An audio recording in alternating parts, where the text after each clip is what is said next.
Hello and welcome. Today, I'm politely begging you to write more nonfiction. Well, someday my tell-all will come out, so, I don't know, maybe you should be careful what you wish for. No, I mean it. Here's the thing. When I've taught introductory creative writing classes, we've always covered the big three genres, the ones that you're likely to encounter in nearly any creative writing program: fiction, poetry, and creative nonfiction. And for the most part, students react the same way to each genre. For fiction, they react with barely contained enthusiasm while they clutch their copies of Brandon Sanderson's latest to their chests. For poetry, they react with barely contained revulsion, complaining loudly about having to write poems until, by the end of the semester, they've seen the light and end up signing up for a class that only covers poetry. But for nonfiction, they tend to react with nothing at all. More than anything else, students look at my prompts for creative nonfiction and ask me what I mean. Like, what do you mean? You want me to write about things that are real? And that seems pretty straightforward to me, but it continues to be met with mild bewilderment. And then, when they do write their essays, they seem to think that I've asked them to throw all their burgeoning creativity out the window, and I usually get a dry as dust 5-paragraph narration of the last 2 whole years of their lives. Or worse, an informational essay about cattle ranching or fishing or an obscure musical genre. And yeah, those kinds of Wikipedia entries are nonfiction, but when we're speaking of creative nonfiction, we're talking about a kind of writing that is so full of potential that these newer writers I've worked with so often tend to miss. So today I want to set the record straight about what creative nonfiction is and show you why you might want to add some nonfiction writing to your practice. Plus, on the topic of nonfiction, I have something to share with you towards the end that may or may not be exciting, so stick around for that too. Or get out while you can. That's always an option. Nonfiction is interesting because it's defined by what it isn't. It isn't fiction, and fiction, I'm sure, is something most of you are really familiar with. Fiction deals with the imaginary, the made-up, the constructed. Of course, you have your fantasy and sci-fi, which obviously take place in impossible worlds and may be populated by unrealistic characters and events.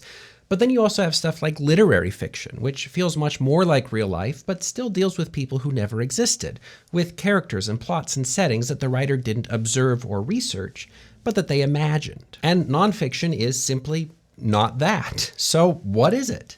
Well, if it's not the imagined or the fantastical, it must be the real. You're not writing about a werewolf or a dragon or an imaginary grandmother going on a road trip with her family. You're writing about that thing that happened when you were 17, or your uncle, or moray eels.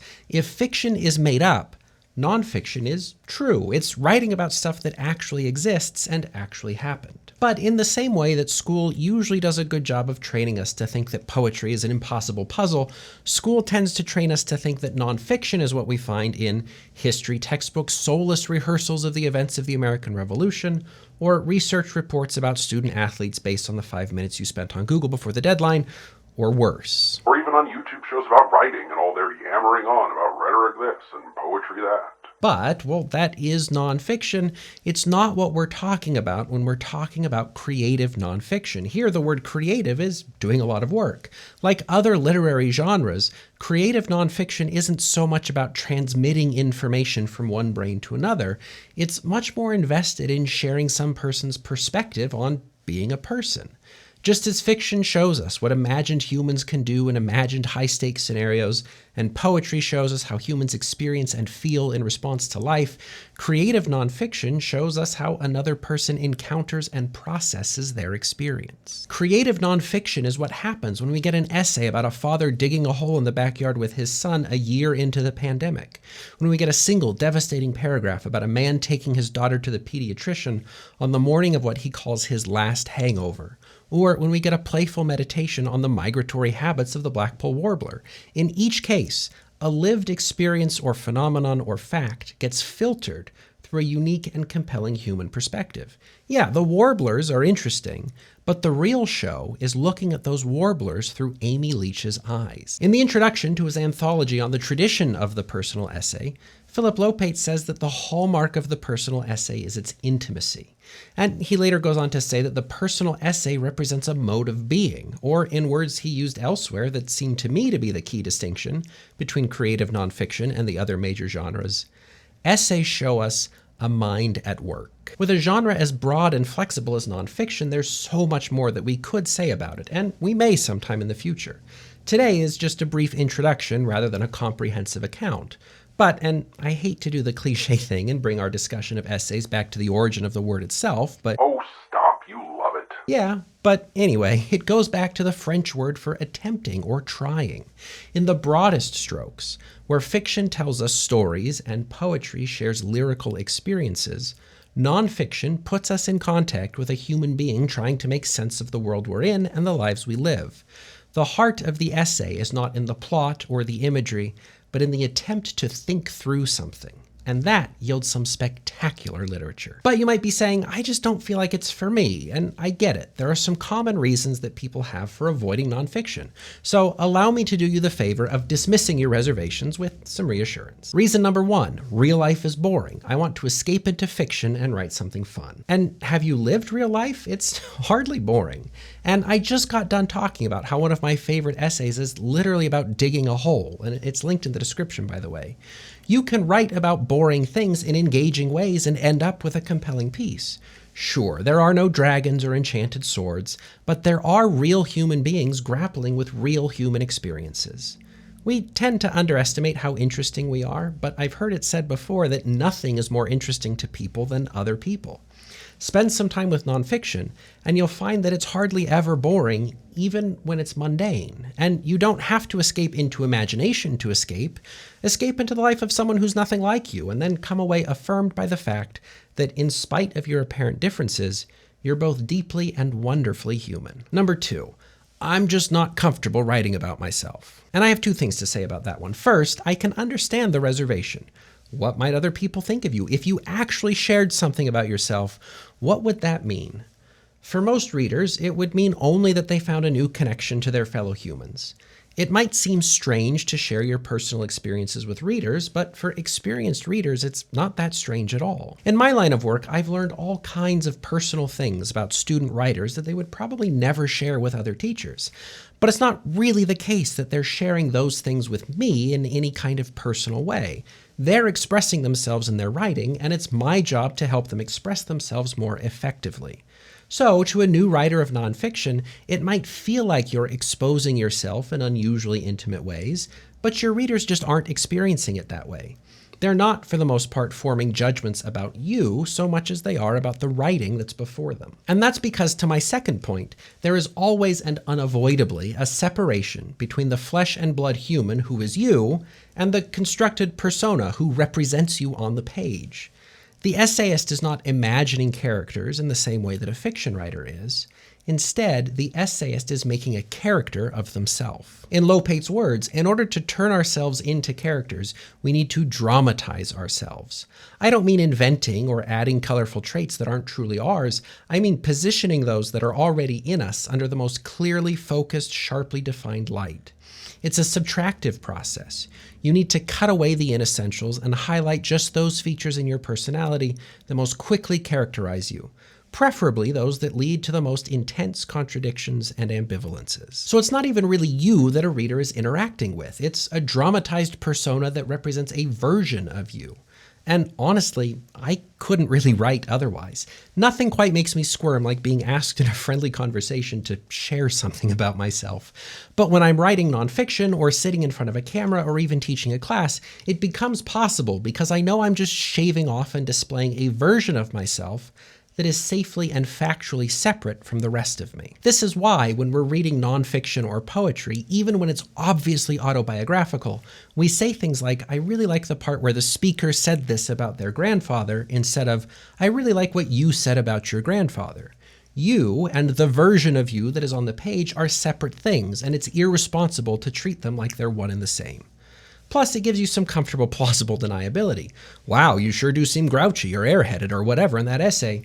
Why, yes, thank you. That's the character I was trying to create for the speaker in that piece, but it would be unfair to actually attribute any of those characteristics to me. Oh, and also, writing nonfiction doesn't even mean you have to write about yourself. I went to a reading once where an essayist shared an entertaining and memorable essay about a famous spokesperson for an insurance company. If you really can't stomach sharing your own stories, at least don't deny us the chance to see your unique mind at work on something that's more removed from your first-person perspective. And number 3, I don't understand. Like, you want me to write a research paper? No, I absolutely do not. Why would somebody ask you to write a research report in a creative writing class? I'm asking you to do creative things with a foundation in reality. Tell us the story of the first Thanksgiving you remember, but weave in reflections on how miserable you were in that town downwind of the turkey farm. Use the mannerly format of an academic article to write a wild and undisciplined meditation on the nature of your favorite chain restaurant, complete with absurd footnotes and ridiculous citations. Rant about hangnails for 7 pages. You might resist writing nonfiction because it sounds like the kind of thing that only shows up in those boring books without pictures. But that's not what nonfiction has to be. Spend some time with the work that today's essayists are putting out, and you'll soon realize that while nonfiction has different constraints from fiction, it can still be just as free and imaginative. Now you don't have any reason not to write nonfiction, but let me round it out with a few more reasons why you should. 1. Remember how we just talked about creating a dramatized character version of yourself when you write nonfiction? No, and it's weird to think any of us are listening. Well, I remember, and not only is that a great way to take the edge off of writing about yourself, but it's also a great way to practice developing your voice. I think a lot of writers feel dissatisfied or feel like they still need to find their voice, and on one hand, I don't really understand that because you are you. You have a voice, unavoidably. But on the other, I think, well, no wonder you don't have a voice. You spend all your time writing from the perspective of an omniscient third-person narrator with no personal investment in the story. For a lot of fiction in the last 100 years or so, writers have been celebrated for having minimally invasive narration. Readers want the story, not the author's personality. But when it comes to nonfiction, personality and voice are exactly what readers are looking for. So writing nonfiction gives you a great way to practice expressing your thoughts in your words. It's not a question of how your protagonist would respond to a made-up situation, it's a question of how you would respond to a real scenario. Even poetry, where it often comes from the poet's own life, puts much more emphasis on the sensory experience than on the mind behind the poem. A story with an almost invisible narrator will still work, and a poem with a mostly effaced speaker can still be successful.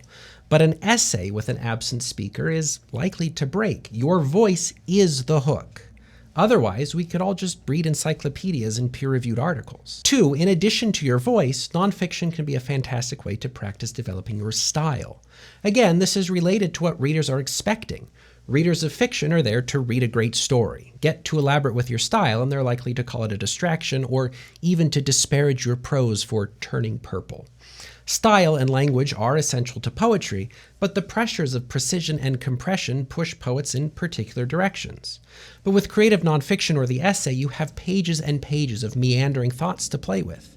Nonfiction is often characterized as being talky or chatty in a way that other genres aren't, so there's room for stylistic experimentation with nonfiction that there sometimes isn't with those other genres. In fact, I took 2 classes on writing style at 2 different schools, and in both, the professors kept holding up sentences by nonfiction writers as examples of great sentences. One couldn't get enough of Wendell Berry, the other kept sharing E.B. White and William Hazlitt, among others.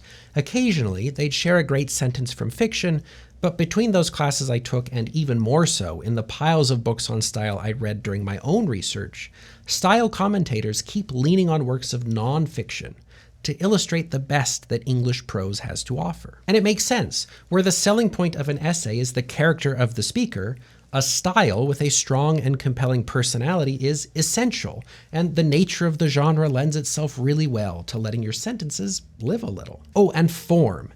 Essays are a great way to shake up your notions of form and structure. Spend much time in the fiction world and you'll be hounded by all kinds of schemes for how stories should be structured.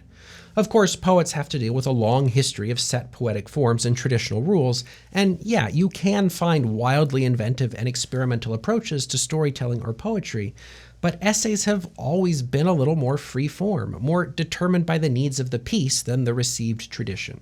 Write a braided essay, a hermit crab essay, a meandering diatribe, a 1-paragraph micro-essay. If you have a hard time thinking past the rules of writing stories or poems, spending some time with nonfiction could be a great way to help you think of form and structure in a new, more flexible way. Here, the only constraint is that the piece follow the contours of your thoughts in a productive way. How exactly it does that is up to you. And I could keep going. Once students get over the hump of their initial bewilderment, they find that nonfiction pays off in all kinds of other ways. It gives them a chance to process their own experiences, to find meaning where they thought there wasn't any, to reckon with family histories, to articulate parts of themselves that have gone previously unexpressed, or even just to play with ideas and learn how to think through things in meaningful ways. While my primary creative specialty is poetry, I took courses in nonfiction whenever I could, and if I'm being honest, a lot of what I think of when I think about my identity as a writer comes from my experience writing nonfiction. And if we're being really honest, nonfiction, creative and otherwise, is what I read the most of. And I've been writing some more nonfiction lately too. For a while, people have been asking where they can find my writing. And I've shared before that I don't really find the institution of publishing very interesting. But I do think it's important for writers to share their work. Plus, YouTube, let's say, strongly encouraged me to create channel memberships, and I can't overstate how grateful I am to those who have been supporting the show in that way. Earlier this year, though, I just couldn't shake the feeling that the highest tier wasn't really offering much meaningful value, so I retired it. And third, and I'm sure I'm doing a lot of numbered lists today, anyway, third, I've been thinking a lot about the role that algorithms play in our lives, and while I don't think it's all bad, I do think there's room to separate ourselves from their influence at least a little. Which is why, after that massive windup, I'm excited to announce that I'm on Substack now. There you won't find writing with Andrew, but written by Andrew, which helps me to address the 3 problems that I just outlined. First, there's a free twice-monthly newsletter that mostly announces highlights from my various projects across the web. If you want to stay updated on the latest from Writing with Andrew without being at the mercy of a capricious algorithm, you can sign up and receive updates to your email inbox twice a month. Plus, the occasional writing prompt or nugget of writerly wisdom or whatever else strikes my fancy. And second, sort of as a replacement for the since-retired membership tier, paid subscribers will have access to more stuff.